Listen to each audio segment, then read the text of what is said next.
Ravi sir ಹಾಗೆ 3 ಕೇಸುಗಳಲ್ಲಿ ಜೀವಾವಧಿ ಶಿಕ್ಷೆ ಹೊತ್ತಿದ್ದವನಿಗೆ ಮೈಸೂರು ಜೈಲೇ ಕಾಯಂ ಆಗಿ ಹೋಯಿತಲ್ಲ.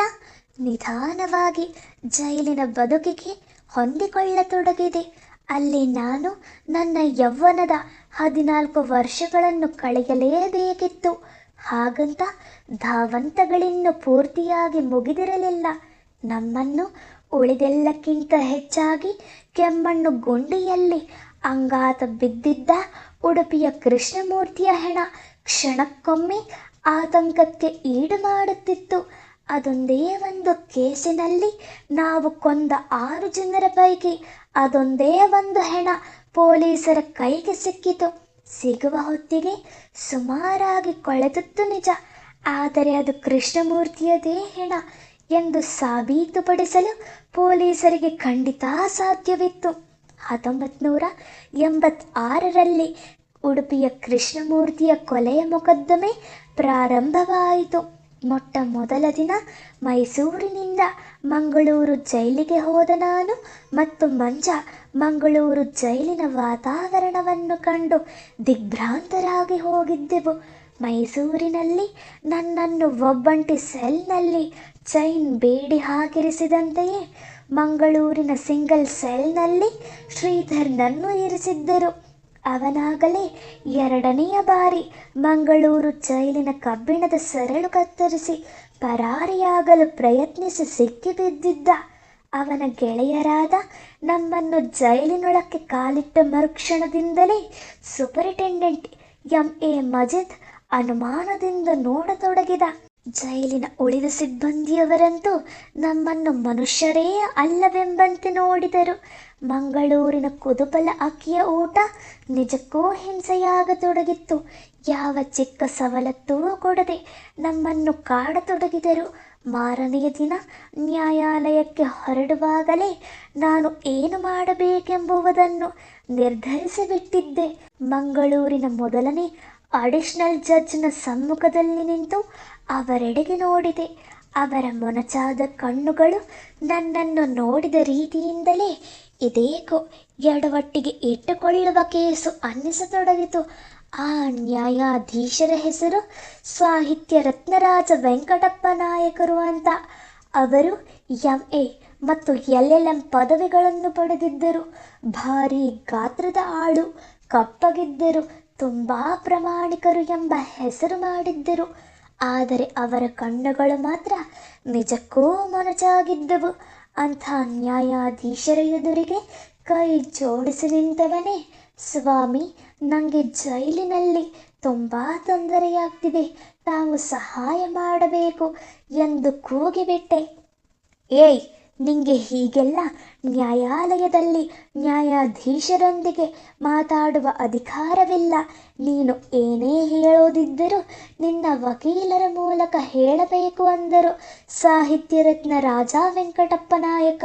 ತಕ್ಷಣ ನಾನು ಅಣ್ಣನ ಕಡೆಗೆ ತಿರುಗಿದೆ. ಲೋ ರವಿ, ಯಾಕೋ ಸುಮ್ಮನೆ ತರಲಿ ಮಾಡ್ಕೋತೀಯ? ಸ್ವಲ್ಪ ಅಡ್ಜಸ್ಟ್ ಮಾಡ್ಕೊಳ್ಬಾರ್ದೇನೋ? 1 ವಾರವೇ ತಾನೆ, ಆಮೇಲೆ ಮೈಸೂರು ಜೈಲಿಗೆ ಹೋಗ್ಬಿಡ್ತೀಯಲ್ಲ, ಸುಮ್ಮನಿರು. ಅಣ್ಣ ಮೆಲುದನಿಯಲ್ಲೇ ದಬಾಯಿಸಿಬಿಟ್ಟ. ಈ ಹಂತದಲ್ಲಿ ಅವನಿಗೆ ರಗಳೆಗಳು ಬೇಕಾಗಿರಲಿಲ್ಲ. ಆದರೆ ಜೈಲಿನಿಂದ ಹೊರಟಾಗಲೇ ಕೊತಕೊತನೆ ಕುದಿಯುತ್ತಿದ್ದ ನಾನು ಅಣ್ಣನ ಮಾತು ಕಿವಿಗೆ ಬಿದ್ದ ಕೂಡಲೇ ಡೈನಮೈಟ್ನಂತೆ ಸ್ಫೋಟಿಸಿಬಿಟ್ಟೆ. ಮೈ ಲಾರ್ಡ್, ನನಗೆ ಈ ಕೇಸಿನಲ್ಲಿ ಲಾಯರ್ ಬೇಡ, ಇದನ್ನು ನಾನೇ ನಡೆಸ್ತೀನಿ. ಲೆಟ್ ಮೈ ಲಾಯರ್ ರಿಟೈರ್ ಇಮಿಡಿಯೇಟ್ಲಿ ಎಂದು ಕಿರುಚಿಬಿಟ್ಟೆ.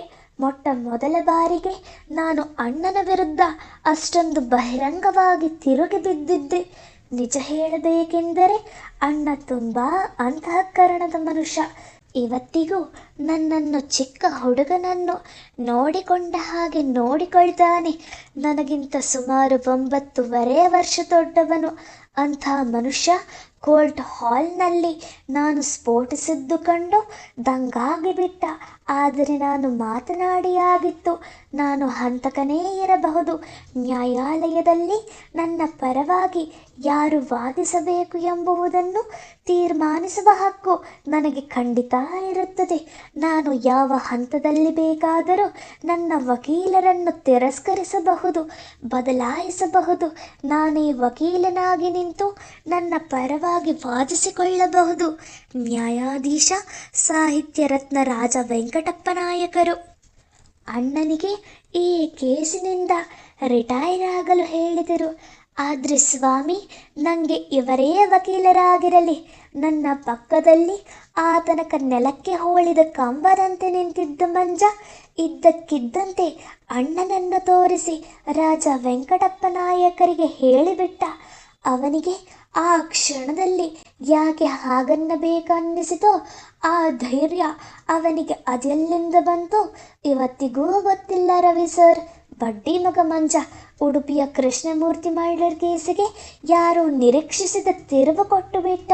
ಅಷ್ಟೇ ಅಲ್ಲ, ನ್ಯಾಯಾಧೀಶ ಸಾಹಿತ್ಯ ರತ್ನ ರಾಜ ವೆಂಕಟಪ್ಪ ನಾಯಕ MA LLM ಎಂಬ ಗೌರವಾನ್ವಿತ ವ್ಯಕ್ತಿ ನ್ಯಾಯಾಧೀಶರ ಹುದ್ದೆಯಿಂದ ಅನಾಮತ್ತಾಗಿ ಡಿಸ್ಮಿಸ್ ಆಗೇ ಬಿಡುವಂತಹ ಘಟನೆಯೊಂದಕ್ಕೆ ಕಾರಣನಾಗಿಬಿಟ್ಟ. ನನಗೆ ಗೊತ್ತಿಲ್ಲದೆ ನಾನು ರಾಜ ವೆಂಕಟಪ್ಪ ನಾಯಕರ ಅಂಥ ದೊಡ್ಡ ನೌಕರಿ ಹೋಗುವಂತಹ ಸನ್ನಿವೇಶ ತಂದುಬಿಟ್ಟೆ. ಉಡುಪಿಯ ಟ್ಯಾಕ್ಸಿ ಡ್ರೈವರ್ ಕೃಷ್ಣಮೂರ್ತಿಯ ಕೇಸಿನಲ್ಲಿ ನನಗೆ ವಕೀಲರೇ ಬೇಡ. ನನ್ನ ಕೇಸು ನಾನೇ ಸಂಭಾಳಿಸುತ್ತೇನೆ. ಅಣ್ಣ ಈ ಕೇಸಿನಿಂದ ನಿವೃತ್ತನಾಗಲಿ ಎಂದು ತುಂಬಿದ ಕೋರ್ಟಿನಲ್ಲಿ ನಾನು ಹೇಳುತ್ತಿದ್ದಂತೆಯೇ ಅಣ್ಣ ನರೇಂದ್ರ ಪ್ರಸಾದ್ ಕೆಂಡಾಮಂಡಲನಾಗಿ ಹೋದ. ಅವನ ಕಣ್ಣುಗಳಲ್ಲಿ ನನ್ನ ಮೂರ್ಖತನದ ವಿರುದ್ಧ ಕೆಂಡ ಕೆರಳಿ ನಿಂತಿತ್ತು. ಉಳಿದ ಕೇಸುಗಳಂತೆ ಕೃಷ್ಣಮೂರ್ತಿಯ ಕೇಸು ಸುಲಭದ್ದಾಗಿರಲಿಲ್ಲ. ಪೊಲೀಸರಿಗೆ ಹೆಣ ಸಿಕ್ಕಿತ್ತು, ಸಾಕ್ಷ್ಯಗಳಿದ್ದವು, ಕಾರು ಕಣ್ಣೆದುರಿಗೇ ಇತ್ತು. ಸ್ವಲ್ಪ ಎಡವಟ್ಟಾದರೂ ನಾನು ನೇಣುಗಂಬಕ್ಕೆ ನೇತು ಬೀಳುವ ಸಾಧ್ಯತೆಗಳಿದ್ದವು. ಎಂಥ ಕೆಲಸ ಮಾಡಿದೆಯೋ ಎಂಬಂತೆ ಅಣ್ಣ ನನ್ನೆಡೆಗೆ ನೋಡಿದ. ನಾನು ನ್ಯಾಯಾಧೀಶ ಸಾಹಿತ್ಯ ರತ್ನ ರಾಜ ವೆಂಕಟಪ್ಪ ನಾಯಕರ ಕಣ್ಣುಗಳನ್ನೇ ನೋಡುತ್ತಾ ನಿಂತಿದ್ದೆ. ಇದ್ದಕ್ಕಿದ್ದ ಹಾಗೆ ಉಡುಪಿಯ ಕೃಷ್ಣಮೂರ್ತಿ ಕೊಲೆ ಕೇಸಿಗೆ 4 ವಕೀಲರಾಗಿಬಿಟ್ಟರು. ಅಣ್ಣ ಮಂಜನ ಪರವಾಗಿ ನಿಂತ. P. ಸುಂದರಗೌಡ ಎಂಬುವವರು ಶ್ರೀಧರನ ಪರವಾಗಿ ವಕೀಲರಾದರು. ಈ ಗುರುಮೂರ್ತಿ ಭಟ್ ಎಂಬ ವಕೀಲರನ್ನು ನೇಮಿಸಿಕೊಂಡಿದ್ದ. 4ನೆಯವನಾಗಿ ನಾನು ನಿಂತಿದ್ದೆ. ವಾದ ಎಲ್ಲೇ ಹಳಿ ತಪ್ಪಿದರೂ, ಯಾವುದೇ ಸಾಕ್ಷ್ಯ ನನ್ನ ವಿರುದ್ಧ ತಿರುಗಿದರೂ ಪಾಂಸ ಶಿಕ್ಷೆ ಕೊಟ್ಟು ಇವನನ್ನು ಈ ಜಗತ್ತಿನಿಂದಲೇ ಹೊರಕ್ಕೆ ಕಳಿಸಿಬಿಟ್ಟೇನು ಎಂಬಂತೆ ನನ್ನೆಡೆಗೆ ದುರುಗುಟ್ಟಿ ನೋಡುತ್ತಿದ್ದರು ರಾಜ ವೆಂಕಟಪ್ಪ ನಾಯಕ. ಆದರೆ ಆದದ್ದೇ ಬೇರೆ. ವೆಂಕಟಪ್ಪ ನಾಯಕರಿಗೆ ತಾವು ಪ್ರಾಮಾಣಿಕರೆಂಬ ನಂಬಿಕೆ ಎಷ್ಟು ಬಲವಾಗಿತ್ತೋ, ತಮ್ಮೆದುರಿಗೆ ಈಗ ವಕೀಲನ ಹೈಸಿಯತ್ತಿನಲ್ಲಿ ನಿಂತುಕೊಂಡ ಈ ರವೀಂದ್ರ ಪ್ರಸಾದ್ ಅದೇನು ಮಹಾವಾದ ಮಾಡಿಬಿಡಬಲ್ಲ ಎಂಬ ದಿವ್ಯವಾದ ನಿರ್ಲಕ್ಷ್ಯವಿತ್ತು. ಆ ಹೊತ್ತಿಗಾಗಲೇ 2 ವರ್ಷ ಕಾಲ ಮೈಸೂರು ಜೈಲಿನ ಒಬ್ಬಂಟಿ ಕೋಣೆಯಲ್ಲಿ ಖುದ್ದು ಹೋದವನಂತೆ ಕುಳಿತು ಕಾನೂನು ಸಂಬಂಧಿ ಪುಸ್ತಕಗಳನ್ನೆಲ್ಲ ಅರೆದು ಕುಡಿದಿದ್ದ ನನ್ನೊಳಗಿನ ಪಾತಕಿಗೆ ಮರಣ ದಂಡನೆಯಿಂದ ತಪ್ಪಿಸಿಕೊಳ್ಳುವ ಒಳದಾರಿಗಳೆಲ್ಲ ಗೊತ್ತಾಗಿಬಿಟ್ಟಿದ್ದವು. ಕಣ್ಣೆದುರಿಗೆ ಕೃಷ್ಣಮೂರ್ತಿಯ ಹೆಣವೊಂದು ಇರದೇ ಹೋಗಿದ್ದಿದ್ದರೆ ಈ ಪೊಲೀಸರನ್ನು, ಸಾಕ್ಷಿದಾರರನ್ನು ತುಂಬಿದ ಕೋರ್ಟಿನಲ್ಲಿ ಓಡಾಡಿಸಿ ಕವಾಯತ್ತು ಮಾಡಿಸಿಬಿಡುತ್ತಿದ್ದೆ. ಅಲ್ಲದೆ ಆ ಹೊತ್ತಿಗಾಗಲೇ ಚಿಕ್ಕಮಗಳೂರಿನ ರಶೀದ್, ಮೈಸೂರಿನ ಸರಸ್ವತಿ, ಮಂಗಳೂರಿನ ನೀಲಯ್ಯ ದೇವಾಡಿಗ, ಮಂಡ್ಯದ ತಮ್ಮಣ್ಣ ಇವರೆಲ್ಲರ ಕೇಸುಗಳಲ್ಲಿ ಸಾಕ್ಷಿದಾರರ ವರ್ತನೆ, ಪೊಲೀಸರ ಪೆದ್ದುತನ, ನ್ಯಾಯಾಧೀಶರು ಗಮನಿಸುವ ಅಂಶಗಳು ಮುಂತಾದವುಗಳೆಲ್ಲ ಹೇಗಿರುತ್ತವೆ ಎಂಬುದು ನನ್ನ ಅನುಭವಕ್ಕೆ ಬಂದುಬಿಟ್ಟಿತು. ಒಬ್ಬ ಪ್ರಕಾಂಡ ಪಂಡಿತ ವಕೀಲನಿಗಿಂತ ವರ್ಷಗಟ್ಟಲೆ ಜೈಲಿನ ಏಕಾಂತದಲ್ಲಿ ಕುಳಿತು ಕಾನೂನಿನಿಂದ ಬಚಾವಾಗಲು ಹಗ್ಗ ಹೊಸೆಯುವ ಪಾತಕ್ಕೆ ಹೆಚ್ಚು ನಿಷ್ಣಾತನಾಗಿ ಬಿಡುತ್ತಾನೆ. ಅವನಿಗೆ ನುಣುಚಿಕೊಳ್ಳುವ 1000 ದಾರಿಗಳು ಪರಿಚಿತವಾಗಿ ಬಿಟ್ಟಿರುತ್ತವೆ. ಇಷ್ಟಕ್ಕೂ ಕಣ್ಣ ಮುಂದೆ ಇದ್ದದ್ದು ಕೆಮ್ಮಣ್ಣು ಗುಂಡಿ ಹತ್ತಿರದ ಪ್ರಪಾತದಲ್ಲಿ ಮೈಚಲ್ಲಿ ಬಿದ್ದುಕೊಂಡಿದ್ದ ಕೃಷ್ಣಮೂರ್ತಿಯ ಹೆಣವೊಂದೇ ಅಲ್ಲವೇ? ಕೊಲೆಯನ್ನು ಕಣ್ಣಾರೆ ನೋಡಿದವರ್ಯಾರೋ ಇರಲಿಲ್ಲ. ಹೆಣ ಮಾತ್ರ ಸಿಕ್ಕಿತು. ಅದನ್ನು ಬಂದು ನೋಡಿ ಗುರುತಿಸಿ ಅಂತ ಉಡುಪಿಯ ಪೊಲೀಸರು ಕೃಷ್ಣಮೂರ್ತಿಯ ಕಾಸ ಅಣ್ಣನನ್ನು ಕರೆಸಿದ್ದರು. ಕೃಷ್ಣಮೂರ್ತಿ ಓಡಿಸುತ್ತಿದ್ದ ಬಾಡಿಗೆ ಟ್ಯಾಕ್ಸಿಯ ಮಾಲೀಕರನ್ನು ಕರೆಸಿದ್ದರು. ಹೆಣವನ್ನು ಗುಂಡಿಯಿಂದೆತ್ತಿ ಮಲಗಿಸಿದ್ದ ಪೊಲೀಸರಿಗೆ ಆಶ್ಚರ್ಯವಾಗಲೇ ಇಲ್ಲ. ಬಂದವರೇ, ಇದು ನಮ್ಮ ಕೃಷ್ಣಮೂರ್ತಿಯದೇ ಹೆಣ ಎಂದು ಅವನ ಅಣ್ಣ ಮತ್ತು ಕಾರಿನ ಧಣಿ ಇಬ್ಬರೂ ಉದ್ಗರಿಸಿದ್ದರು. ಅದೇ ಮಾತನ್ನು ಅವರು ಒಂದಲ್ಲ 1000 ಸಲ ಹೇಳಲು ಸಿದ್ಧರಿದ್ದರು. ಹೆಣವನ್ನೇ ಐಡೆಂಟಿಫೈ ಮಾಡಿದ ಆತ್ಮೀಯರಿಗೆ ಆ ಬಗ್ಗೆ ನ್ಯಾಯಾಲಯದಲ್ಲಿ ನಿಂತು ಸಾಕ್ಷ್ಯ ಹೇಳಲು ಹಿಂಜರಿಕೆಯಾಗುವುದುಂಟೆ. ಮೊದಲಿಗೆ ಕೃಷ್ಣಮೂರ್ತಿಯ ಅಣ್ಣನನ್ನು ಕಟಕಟೆಗೆ ಕರೆಯಿಸಿದ ಅಣ್ಣ, ನೀನು ಹೆಣವನ್ನು ಯಾವಾಗ ನೋಡಿದೆ? ಪಾಟಿ ಸವಾಲು ಪ್ರಾರಂಭಿಸಿದ್ದ. ಉಡುಪಿಯ ಪೊಲೀಸರು ಬಂದು ನನ್ನನ್ನು ಕೆಮ್ಮಣ್ಣುಗುಂಡಿಗೆ ಕರೆದೊಯ್ದರು. ಅಲ್ಲಿ ಕೃಷ್ಣಮೂರ್ತಿಯ ದೇಹ ಬಿದ್ದಿತ್ತು. ನೋಡಿದೆ, ಗುರುತಿಸಿದೆ. ಹೆಣ ಸ್ವಲ್ಪ ಕೊಳೆತಿತ್ತು, ಆದರೆ ಅದು ನನ್ನ ತಮ್ಮನದೆಂದು ಖಚಿತವಾಗಿ ಗೊತ್ತಾಗುತ್ತಿತ್ತು. ಆತ ಅತ್ಯಂತ ಸ್ಪಷ್ಟವಾಗಿ ಸಾಕ್ಷ್ಯ ಹೇಳುತ್ತಿದ್ದ. ಮಾತಾಡುತ್ತಾ ಆಡುತ್ತಾ ಮಧ್ಯೆ ಒಮ್ಮೆ ನನ್ನೆಡೆಗೆ ಕಣ್ಣು ಚೆಲ್ಲುತ್ತಿದ್ದ. ಬೆನ್ನಲ್ಲಿ ಹುಟ್ಟಿದ ತಮ್ಮನನ್ನು ಕೊಂದ ಪಾತಕಿಗಳಿಗೆ ಶಿಕ್ಷೆಯಾಗಲಿ ಎಂಬುವುದು ಆ ಕಣ್ಣುಗಳಲ್ಲಿ ಪ್ರಾರ್ಥನೆಯಾಗಿ ಬೆಳೆದು ನಿಂತಿತ್ತು. ಆತ ವಿದ್ಯಾವಂತನಾಗಿದ್ದನೋ ಇಲ್ಲವೋ ಗೊತ್ತಿಲ್ಲ, ಆದರೆ ವಕೀಲರ ಪಾಟಿ ಸವಾಲಿಗೆ ಎಷ್ಟು ಕ್ಲುಪ್ತವಾಗಿ ಅಕ್ಯುರೇಟ್ ಆಗಿ ಉತ್ತರ ನೀಡಬೇಕು ಎಂಬುದನ್ನು ಆತನಿಗೆ ಪೊಲೀಸರು ಅತ್ಯಂತ ಕರಾರುವಕ್ಕಾಗಿ ಹೇಳಿ ಕಳಿಸಿದ್ದರು. ಇವನನ್ನು ಮಾತಿನಲ್ಲಿ ಯಾಮಾರಿಸಿ ದಾರಿ ತಪ್ಪಿಸುವುದು ಸಾಧ್ಯವೇ ಇಲ್ಲ ಎಂದು ಮೊಟ್ಟ ಮೊದಲ ದಿನವೇ ನಾನು ನಿರ್ಧರಿಸಿದೆ. ಕೃಷ್ಣಮೂರ್ತಿಯ ಅಣ್ಣನ ಸಾಕ್ಷ್ಯ ಮುಗಿಯಿತು. ಟ್ಯಾಕ್ಸಿಯ ಒಡೆಯನನ್ನು ಬಾಕ್ಸಿಗೆ ಕರೆಸಿಕೊಂಡ ಅಣ್ಣ ಅವನನ್ನು ನೋಡುತ್ತಲೇ ಅದೇಕೋ ನನ್ನೊಳಗೊಂದು ಸಣ್ಣ ಹೋಪ್ ತಲೆ ಎತ್ತಿಬಿಟ್ಟಿತು. ಕಟಕಟೆಯಲ್ಲಿ ನಿಂತ ಆ ವ್ಯಕ್ತಿ ತೆಳ್ಳಗಿದ್ದ, ಪೇಲವವಾಗಿದ್ದ, ಅಸ್ಪಷ್ಟವಾಗಿ ಮಾತನಾಡುತ್ತಿದ್ದ. ಮೊದಲು ಆಡಬೇಕಾದ ಮಾತನ್ನೆಲ್ಲ ಆಡಿ ಆಮೇಲೆ ಅದರ ಬಗ್ಗೆ ಯೋಚಿಸುವ ಮನುಷ್ಯನಂತೆ ವರ್ತಿಸುತ್ತಿದ್ದ. ಎಲ್ಲಕ್ಕಿಂತ ಮುಖ್ಯವಾದ ಅಂಶವೊಂದನ್ನು ನಾನು ಆತನಲ್ಲಿ ಗುರುತಿಸಿದ್ದೆ. ಆತ ಕಣ್ಣುಗಳನ್ನು ನೋಡುತ್ತಲೇ ಇರಲಿಲ್ಲ.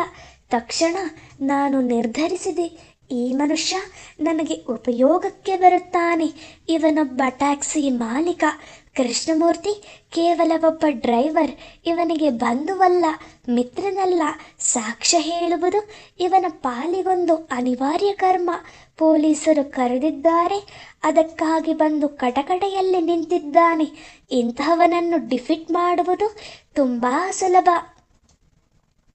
ಅಣ್ಣನ ಸವಾಲುಗಳು ಮುಗಿಯಲಿ, ಆಮೇಲೆ ನಾನೆದ್ದು ನಿಲ್ಲುತ್ತೇನೆ ಅಂತ ನಿರ್ಧರಿಸಿದೆ. ಅಣ್ಣ ಪ್ರಶ್ನೆಗಳನ್ನೆಲ್ಲ ಮುಗಿಸಿ ಕೇಳಲು ಇನ್ನೇನೂ ಉಳಿದಿಲ್ಲ ಎಂಬಂತೆ ಮರಳಿ ಬಂದು ಕುರ್ಚಿಯಲ್ಲಿ ಕುಳಿತ. ನ್ಯಾಯಾಧೀಶರ ಮುಂದೆ ಕೈ ಜೋಡಿಸಿಕೊಂಡ ನಿಂತ ನಾನು ದೊಡ್ಡ ಧ್ವನಿಯಲ್ಲಿ ಮೈ ಲಾರ್ಡ್ ಅಂದೆ. ಚಕ್ಕನೇ ಕಣ್ಣೆತ್ತಿದರು ನ್ಯಾಯಾಧೀಶ ರಾಜ ವೆಂಕಟಪ್ಪ ನಾಯಕರು. ರವಿ ಸರ್, ಇಲ್ಲಿ ನಿಮಗೆ ಕೆಲವು ಸೂಕ್ಷ್ಮಗಳನ್ನು ಹೇಳಬೇಕು.